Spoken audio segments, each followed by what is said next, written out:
There's something I've spoken about over and over again, and I don't mind repeating it right now because it is important that we all understand certain dynamics of our childhood that influence the kind of people that we become as adults. My name is Jaquline Njeri, a counseling psychologist based in Nairobi, Kenya. There's something I need you to get. Whoever you needed to be as a child to get love and validation from your caregivers is who you are as an adult. Let me break it down for you. Stay with me.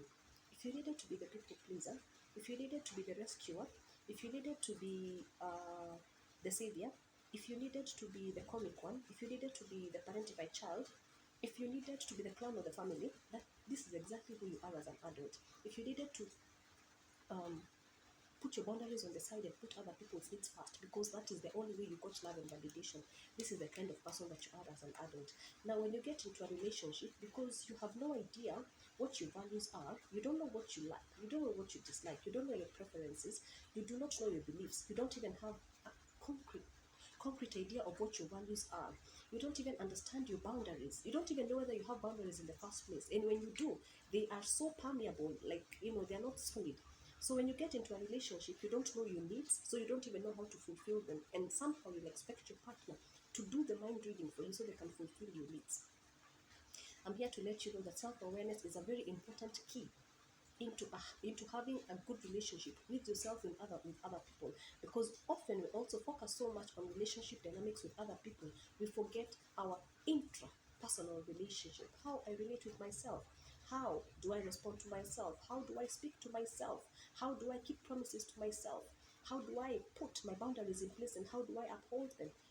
What kind of narrative am I constantly repeating to myself over and over again, because my subconscious does not know the difference between a joke or the reality. It just takes all information as valid. Self-awareness is key, and I kid you not, even before I became a practicing psychologist, one of the things I had to do, and I thank God for, was getting into a self-awareness class, because I got to understand that I was a parentified child.